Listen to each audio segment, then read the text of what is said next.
तो आज के इस खास विश्लेषण में हम मनोवैज्ञानिक एंजेला डकवर्थ के एक ऐसे कॉन्सेप्ट पर बात करने वाले हैं जो सच में मतलब लिटरली सफलता को देखने का हमारा पूरा नजरिया बदल सकता है। इस क्रांतिकारी कॉन्सेप्ट का नाम है ग्रिट। चलिए सीधे मुद्दे पर आते हैं।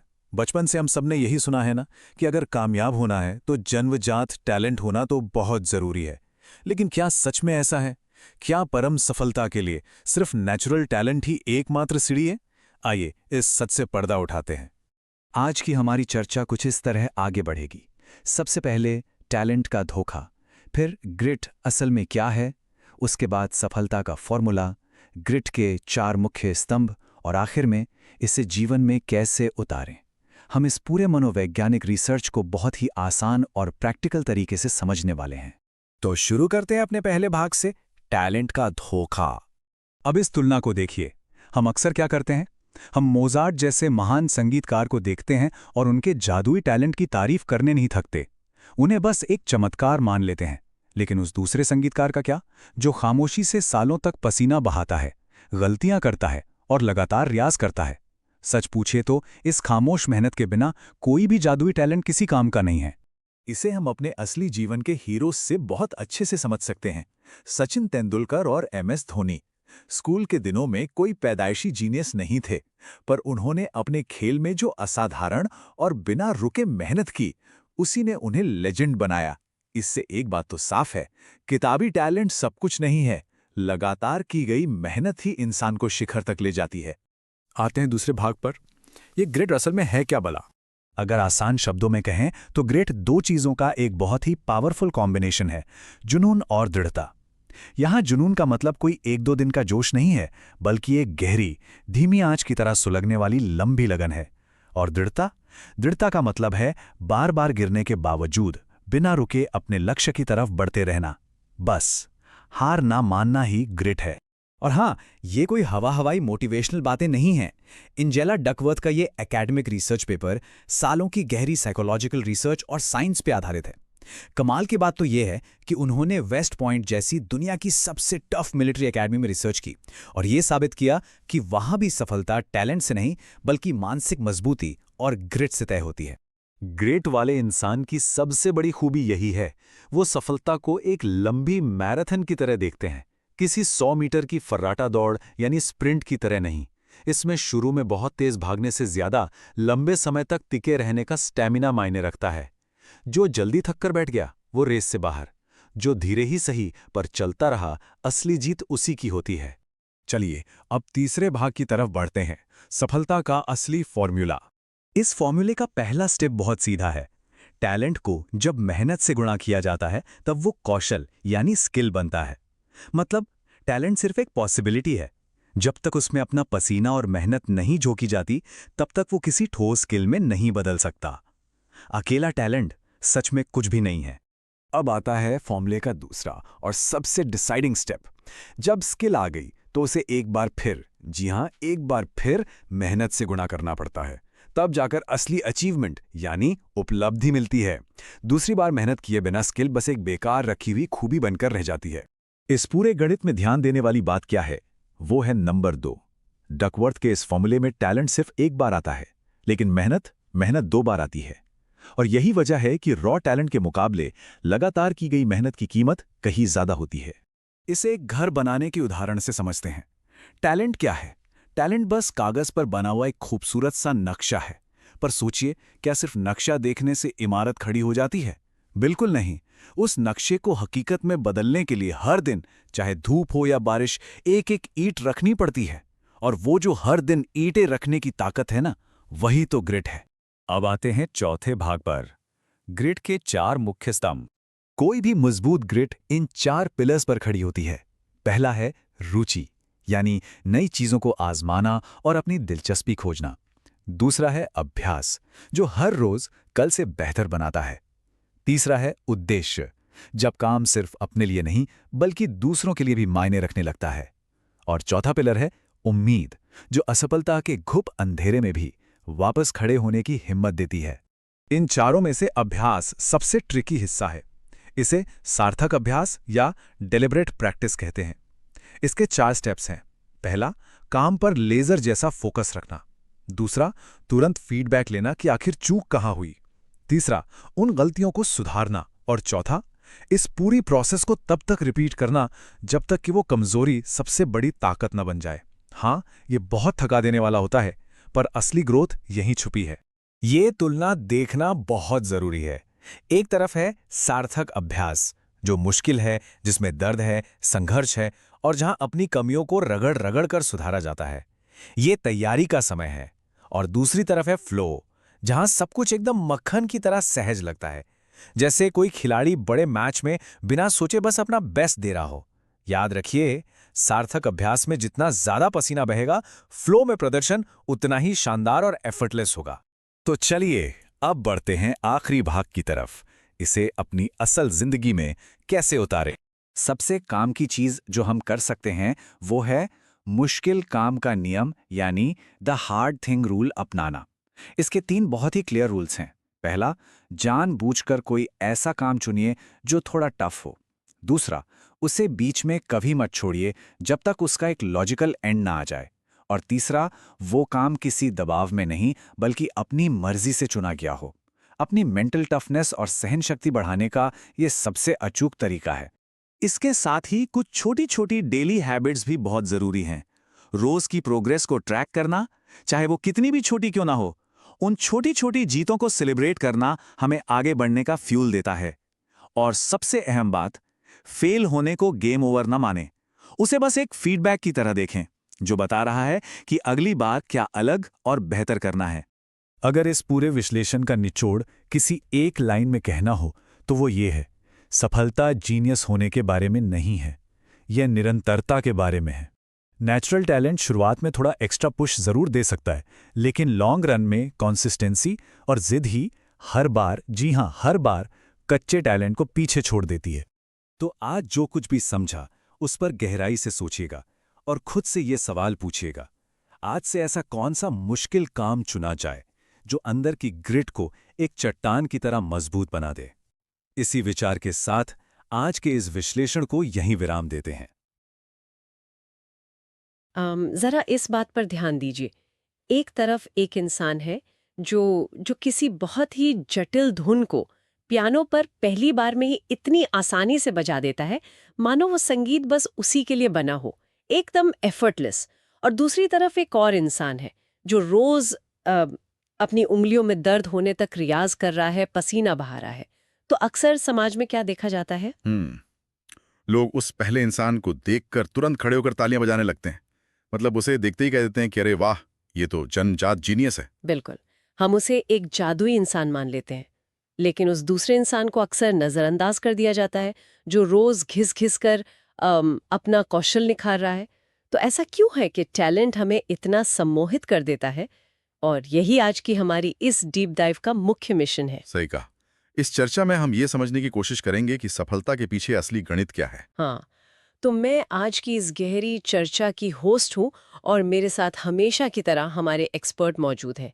आज हम एंजेला डकवर्थ की मशहूर रिसर्च और उनकी किताब ग्रिट का बारीकी से विश्लेषण करने वाले हैं। और मेरा काम यहाँ और मनोवैज्ञानिक अध्ययनों और व्यवहारिक सिद्धांतों को डिकोड करना है। हम देखेंगे कि किसी भी लक्ष्य को हासिल करने में हमारा IQ या जन्मजात प्रतिभा उतना मायने नहीं रखता जितना कि हमारा जुनून और लगातार डटे रहने की क्षमता मायने रखती है, जिसे ग्रिट कहते हैं। तो चलिए बिना किसी देरी के इसे गहराई से समझते हैं। मुझे हमेशा से ये सवाल परेशान करता रहा है कि हमारा दिमाग टैलेंट को लेकर इस कदर धोखा क्यों खाता है। मतलब हम मेहनत करने वाले से ज्यादा टैलेंटेड इंसान को श्रेष्ठ क्यों मान लेते हैं? देखिए, इसके पीछे जो मनोविज्ञान काम कर रहा है वो बहुत ही हैरान करने वाला है। मनोवैज्ञानिकों ने बाकायदा हमारे दिमाग के इस धोखे को एक नाम दिया है। इसे स्वाभाविकता का पक्षपात या नेचुरलनेस बायस कहते हैं। नेचुरलनेस बायस ये काम कैसे करता है? इसे साबित करने के लिए एक बहुत ही अद्भुत प्रयोग किया गया था। शोधकर्ताओं ने लोगों के एक समूह को संगीत के 2 बिल्कुल एक जैसे ऑडियो क्लिप सुनाए। तकनीकी रूप से दोनों में कोई अंतर नहीं था, लेकिन सुनने वालों को एक झूठी कहानी बताई गई। अच्छा, उन्हें क्या बताया गया? उन्हें कहा गया कि पहला संगीतकार स्वाभाविक रूप से प्रतिभावान है, उसमें पैदाइशी जादू है, और दूसरे संगीतकार के बारे में कहा गया कि उसने सालों की कड़ी मेहनत के बाद ये मुकाम हासिल किया है। मुझे पक्का यकीन है कि लोगों ने उसी क्लिप को बेहतर माना होगा जिसे नेचुरली गिफ्टेड बताया गया था, भले ही दोनों क्लिप एकदम सेम थी। एकदम सही। जब परिणाम आए तो लोगों ने भारी बहुमत से उस पैदाइशी टैलेंट वाले संगीतकार के संगीत को ज्यादा सुरीला और श्रेष्ठ माना। हमारा दिमाग इस तरह से वायर्ड है कि वो प्राकृतिक क्षमता को मेहनत से ऊपर रखता है। ओह वाओ, ये तो बहुत ही अजीब बात है। हाँ, और मशहूर दार्शनिक फ्रीडरिक नीचे ने इस मानवीय प्रवृत्ति को बहुत ही सटीक तरीके से समझाया है। उनका कहना था कि हम टैलेंट को एक जादू इसलिए मानते हैं ताकि हम अपनी खुद की असफलताओं को सही ठहरा सकें। अरे ये तो बहुत ही गहरी बात है। मतलब अगर हम सामने वाले को जादूगर मान लें तो हमें खुद से ये नहीं कहना पड़ेगा कि हमने पर्याप्त मेहनत नहीं की। बिल्कुल सटीक विश्लेषण। ये तो हमारे अपने ईगो को बचाने का एक तरीका हो गया ना। टैलेंट को जादू मान लेने से हमें मेहनत न करने का एक बहुत ही सुरक्षित बहाना मिल जाता है। नीचे के अनुसार हम खुद को उस रेस से ही बाहर कर लेते हैं। ये विचार और ये मनोविज्ञान तो अपनी जगह बिल्कुल ठीक है, लेकिन मैं यहाँ एक छोटी सी चुनौती देना चाहूंगी। उन जगहों का क्या जहाँ सबसे ऊंचे स्तर की शारीरिक और मानसिक क्षमता चाहिए होती है? अब किस तरह की जगहों की बात कर रही हैं? मेरा मतलब है जैसे टॉप लेवल के एथलेटिक्स या स्पेशल फोर्सेस, क्या वहाँ भी सिर्फ मेहनत या इस ग्रिड से काम चल जाता है? जब शरीर अपनी सीमाएं तोड़ रहा हो तब तो आईक्यू और पैदाइशी ताकत ही काम आती होगी ना? ये एक बहुत ही लाजमी सवाल है और इसका जवाब हमें एंजेला डकवर्थ की रिसर्च में मिलता है, जो हमें अमेरिका की वेस्ट पॉइंट मिलिट्री एकेडमी के दरवाजों तक ले जाती है। राइट। वेस्ट पॉइंट में एडमिशन मिलना ही अपने आप में बहुत मुश्किल होता है। बिल्कुल। वहाँ केवल वही लोग पहुँचते हैं जिनका सैट स्कोर पूरे देश में सबसे बेहतरीन होता है, जो शारीरिक रूप से टॉप एथलीट होते हैं, मतलब वो देश की क्रीम होते हैं। लेकिन वहाँ असली परीक्षा शुरू होती है एक ट्रेनिंग से, जिसे बीस्ट बैरिक्स कहा जाता है। बीस्ट बैरिक्स, नाम से ही लग रहा है कि ये कोई आम सुबह की जॉगिंग वाली ट्रेनिंग तो बिल्कुल नहीं होगी। नहीं, ये 7 हफ्तों की एक ऐसी ट्रेनिंग है जो शरीर और दिमाग दोनों को पूरी तरह से निचोड़ कर रख देती है। लगातार शारीरिक यातना, नींद की कमी, मानसिक दबाव, ये इंसान को अंदर तक तोड़ देने के लिए बनाई गई है। बाप रे, तो इतने सारे बेहतरीन कैडेट्स में से कौन टिक पाता है और कौन टूट जाता है? यही तो सबसे दिलचस्प बात है। जब डकवर्थ ने इस पर डेटा इकट्ठा किया तो नतीजे हमारी आम सोच के बिल्कुल उलट थे। जो कैडेट्स टिके रहे वे वो नहीं थे जिनका आईक्यू सबसे ज्यादा था या जो सबसे तेज दौड़ते थे। तो फिर वो कौन थे? अगर आईक्यू काम नहीं आया तो उन्हें किस चीज ने टूटने से बचाया? उन्हें उनके ग्रिड स्कोर ने बचाया। डेटा से साबित हुआ कि जिन कैडेट्स का ग्रिड स्कोर सबसे ज्यादा था, उनके इस भयानक ट्रेनिंग में सफल होने की संभावना दूसरों के मुकाबले 60% अधिक थी। वाह, 60%! तो बहुत बड़ा अंतर है। हाँ, और यह साबित करता है कि जब बात हार ना मानने की आती है तो दिमाग की क्षमता से ज्यादा मन की जिद काम आती है। ये तो विज्ञान द्वारा प्रमाणित कछुए और खरगोश की उसी पुरानी कहानी की तरह लग रहा है, जहां अंततः स्पीड नहीं बल्कि निरंतरता जीतती है। एकदम सही। और यह सिर्फ शारीरिक सीमाओं तक सीमित नहीं है। दिमागी सीमाओं की बात करें तो नेशनल स्पेलिंग भी प्रतियोगिता का उदाहरण बहुत ही सटीक है। वहां बच्चे डिक्शनरी के हजारों उबाऊ शब्द याद करते हैं। उफ, डिक्शनरी रटना तो दुनिया का सबसे बोरिंग और उबाऊ काम है। मैं तो 2 पन्ने पढ़कर ही सो जाऊंगी। और यहीं पर वेट काम आती है। स्पेलिंग बी में जीतना आईक्यू का खेल नहीं है। वहां ये क्षमता काम आती है कि कौन सा बच्चा उस उबाऊपन को बर्दाश्त कर सकता है। जब दिमाग कह रहा हो कि बस करो, तब भी उसी जगह बैठकर डिक्शनरी रटते रहना। तो अगर टैलेंट सबसे महत्वपूर्ण नहीं है तो अचीवमेंट या उपलब्धि का असली गणित क्या है? क्योंकि बहुत से लोग मेहनत करते हैं, रोज मजदूरी करते हैं, लेकिन हर कोई तो शिखर पर नहीं पहुंचता ना। डकवर्थ ने इस पूरी मनोवैज्ञानिक पहेली को एक बहुत ही तार्किक गणितीय समीकरण में बदल दिया है। देखिए, इसके 2 हिस्से हैं। पहला है टैलेंट गुणा मेहनत बराबर कौशल। अच्छा, जरा मुझे इसे प्रोसेस करने दीजिए। मतलब अगर मेरा टैलेंट थोड़ा सा है और मैं उसमें मेहनत मिला दूं तो वो एक स्किल या हुनर बन जाता है? बिल्कुल। टैलेंट सिर्फ एक स्टार्टिंग पॉइंट है, लेकिन अब इसका दूसरा हिस्सा आता है जो सबसे महत्वपूर्ण है, और वो है कौशल गुणा मेहनत बराबर उपलब्धि। अरे वाह, मतलब इस पूरे गणित में मेहनत का गुणा 2 बार हो रहा है। टैलेंट सिर्फ एक बार आया, लेकिन मेहनत ने पहले टैलेंट को स्किल में बदला और फिर उसी मेहनत ने स्किल को अचीवमेंट में बदल दिया। यही इस पूरी रिसर्च का सबसे बड़ा निष्कर्ष है। Effort counts twice. मेहनत का असर 2 गुना होता है। टैलेंट सिर्फ यह तय करता है कि कोई व्यक्ति किसी नई स्किल को कितनी जल्दी सीख सकता है। राइट, लेकिन अगर वो इंसान प्रैक्टिस करना छोड़ दे तो वो कभी महान नहीं बन पाएगा। एकदम। यही कारण है कि कई बार बहुत उच्च आईक्यू वाले लोग जीवन में बहुत पीछे रह जाते हैं। वे अपनी सीखने की गति पर घमंड करने लगते हैं और इस बीच एक साधारण इंसान अपनी ग्रिट और लगातार 2 गुनी मेहनत के दम पर उन्हें पीछे छोड़ देता है। ये बात सुनते ही मुझे हॉलीवुड अभिनेता विल स्मिथ का वो ट्रेडमिल वाला उदाहरण याद आ रहा है। वो कहते हैं ना कि अगर हम दोनों ट्रेडमिल पर एक साथ दौड़ना शुरू करें तो सिर्फ 2 ही बातें हो सकती हैं। हाँ, या तो तुम थककर ट्रेडमिल से पहले उतर जाओगे या फिर मैं दौड़ते दौड़ते वहीं मर जाऊंगा। मैं रुकूंगा नहीं। ये टैलेंट पर ग्रिट की जीत का सबसे शक्तिशाली प्रतीक है। बिल्कुल। और शायद इसी संदर्भ में मशहूर फिल्म मेकर वुडी एलन की वो बात भी एकदम सटीक बैठती है। उन्होंने कहा था कि 80% सफलता सिर्फ वहां मौजूद रहने से, यानी शोइंग अप से मिलती है। सही कहा।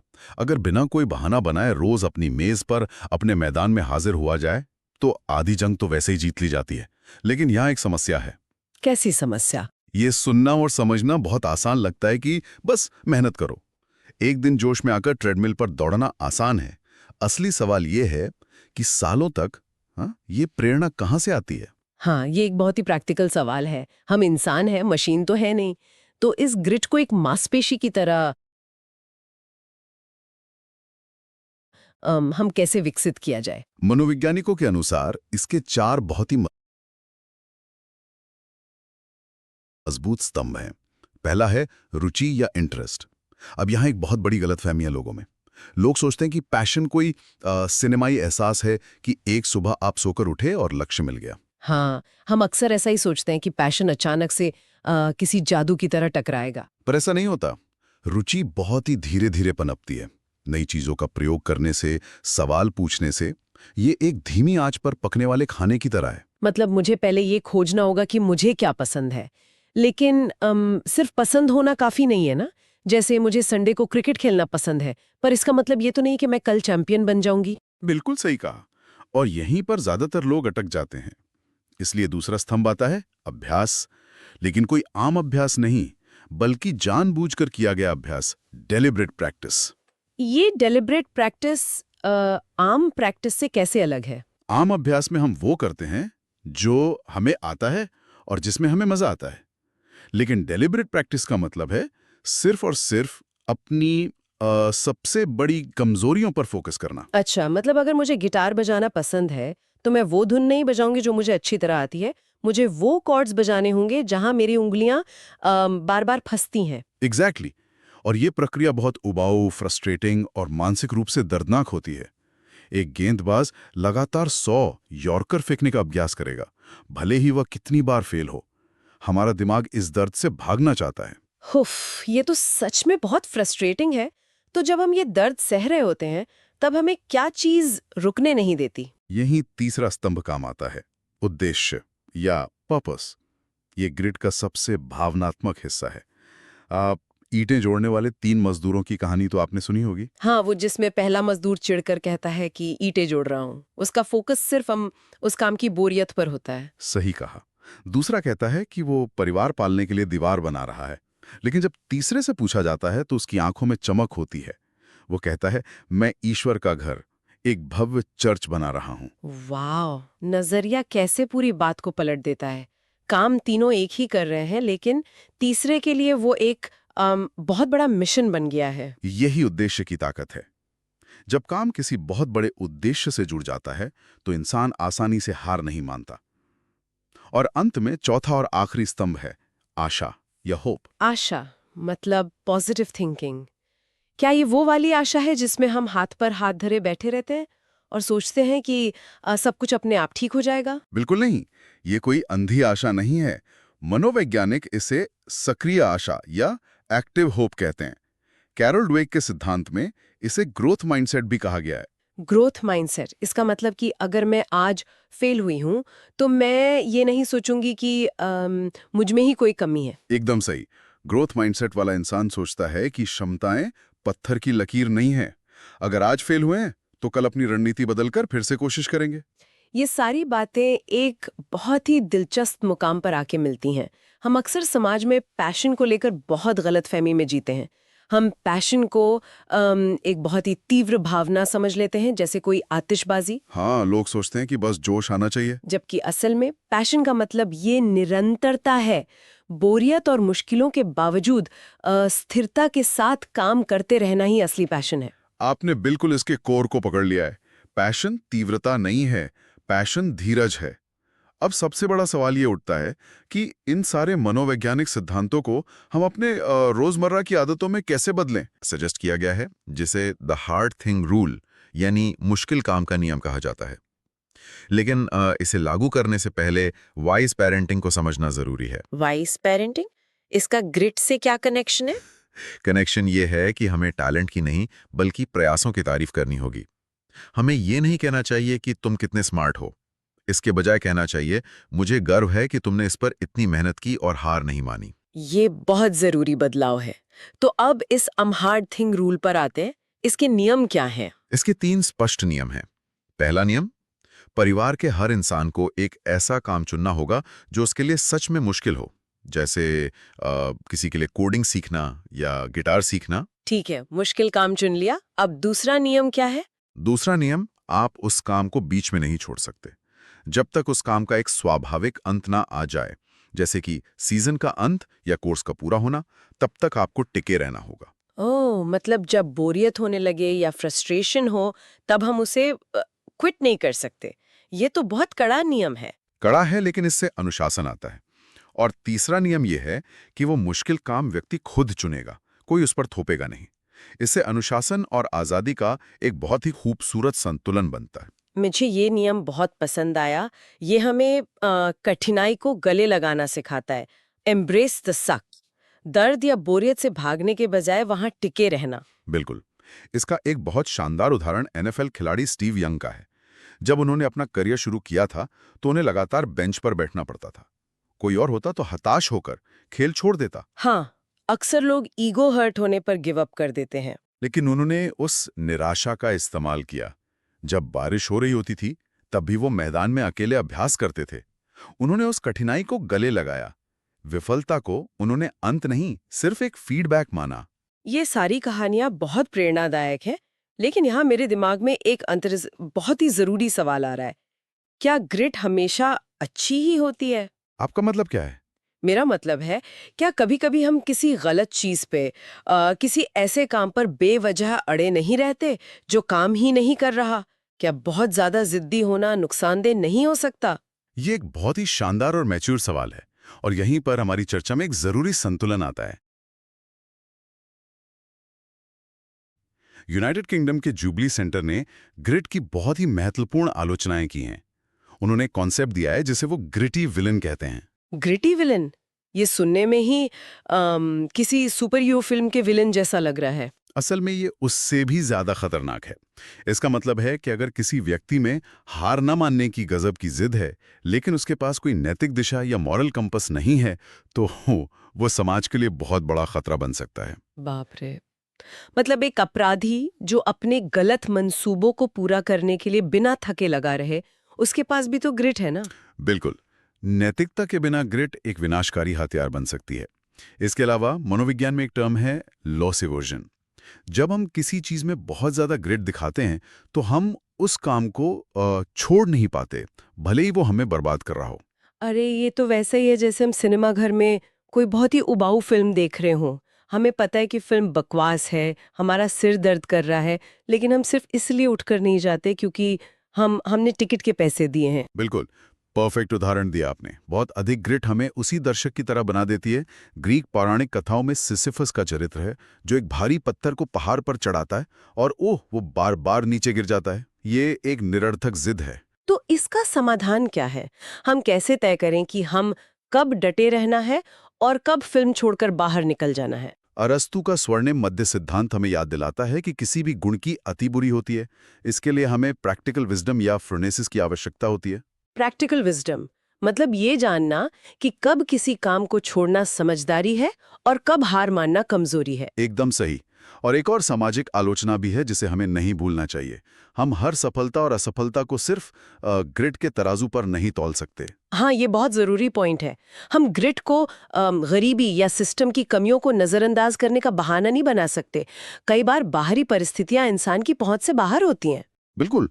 अगर एक बच्चे के पास पढ़ने के लिए किताबें नहीं हैं और दूसरे के पास सब कुछ है, तो हम दोनों को सिर्फ ग्रिड के पैमाने पर नहीं नाप सकते। सही कहा। तो अगर मैं इस पूरी चर्चा को समेटने की कोशिश करूं तो ग्रिड एक बहुत ही शक्तिशाली इंजन की तरह है, लेकिन उस इंजन को सही दिशा में चलाने के लिए नैतिकता और व्यावहारिक ज्ञान के स्टीयरिंग की सख्त जरूरत होती है। एकदम सटीक निष्कर्ष है ये। ग्रिड अपने आप में सब कुछ नहीं है, ये एक बड़े और संतुलित चरित्र का एक हिस्सा भर है। तो आज की इस डीप डाइव के मुख्य निष्कर्षों को अगर हम देखें तो ये बात बिल्कुल साफ हो जाती है कि सफलता किसी जादुई टैलेंट की मोहताज नहीं है। ये जानबूझकर किए गए अभ्यास, एक बड़े उद्देश्य और रोज बिना बहाने के एक ट्रेडमिल पर वापस आने की जिद का परिणाम है। हाँ, और मेहनत के उस गणित को हमें कभी नहीं भूलना चाहिए, जहाँ प्रयास हमेशा 2 गुना गिरा जाता है।